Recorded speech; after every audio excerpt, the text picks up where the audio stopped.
देखिए मेरे पत्रकार साथियों, सच्चाई आप भी जानते हो। भारतीय जनता पार्टी साजिश, चुनाव से पहले भारतीय जनता पार्टी षड्यंत्र करना चाहती है चुनाव से पहले, और उनका लक्ष्य पहले दिन से रहा है कि समाजवादियों को कैसे बदनाम किया जाए, और खास कर से के मुसलमानों को लेकर के उनकी जो सोच है वो अनडेमोक्रेटिक है, अनकॉन्स्टिट्यूशनल है। ये सोचिए एक मुख्यमंत्री योगी,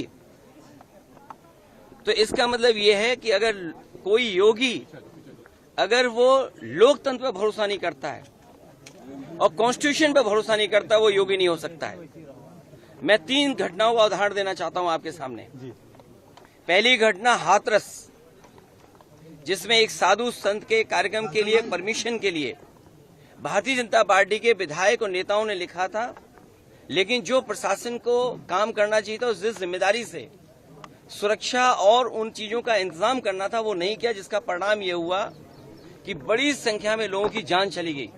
न केवल जान गई है, उनका नुकसान हुआ बड़े पैमाने पर। बहुत से लोगों का हाथ पैर या जो भी नुकसान हुआ, उसका कोई मदद सरकार ने नहीं की। दूसरा, आपने देखा होगा गोमती नगर में, और जब मुख्यमंत्री ने सदन में ये कहा, सूची तो हालांकि बहुत लंबी थी, इसमें पुलिस का दोष कम है, पुलिस तो पूरी सूची दी थी, लेकिन भारतीय जनता पार्टी के जो मुख्यमंत्री और सरकार है वो ये चाहती है कि पुलिस भी भारतीय जनता पार्टी की कार्यकर्ता बन जाए। ये जो नए तरह का काम हो रहा है कि पुलिस को भी ये भारतीय जनता पार्टी का कार्यकर्ता बना रहे हैं। जब पुलिस ने सूची दी सब नामों की, तो आखिरकार मुख्यमंत्री जी ने केवल यादव और मुस्लिम का नाम क्यों पढ़ा? और सच्चाई पुलिस भी जानती है कि जिसमें कि यादव का जिसका नाम लिया है, सुनने में आ रहा है कि वो फुटिंग में नहीं था, जो कैमरे की जो तस्वीर है उसमें नहीं है, वो कैमरे में नहीं था, क्योंकि वो चाय पीने गया था और पुलिस को यादव मिल गया, इसलिए उसको जेल भेज दिया। मैं आपके सामने कहना चाहता हूं, ऐसे लोग जो कानून का उल्लंघन कर रहे हैं और भारतीय जनता पार्टी का कार्यकर्ता बनकर के काम कर रहे हैं, जब कभी भी सरकार आएगी ऐसे अधिकारियों के खिलाफ भी कार्रवाई होगी।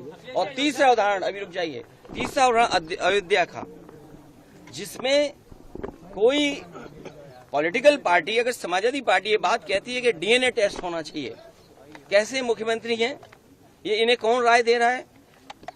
ये कानून किसका संशोधित है?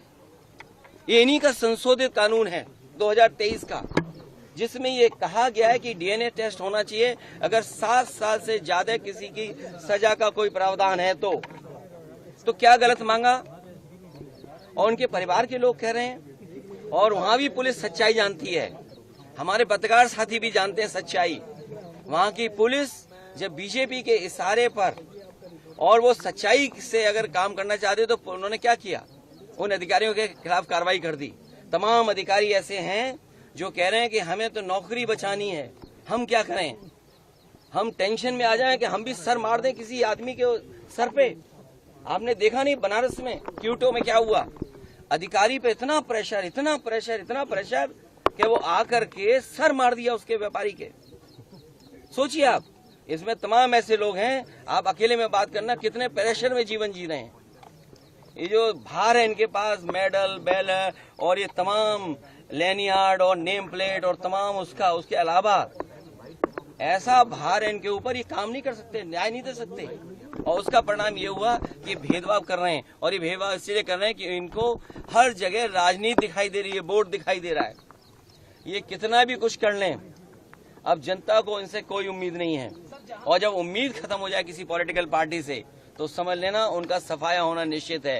ये जो हारे हैं, इतना बुरा हारे हैं, जनता इससे भी बुरा इन्हें हराएगी, तभी इनका इलाज हो सकता है।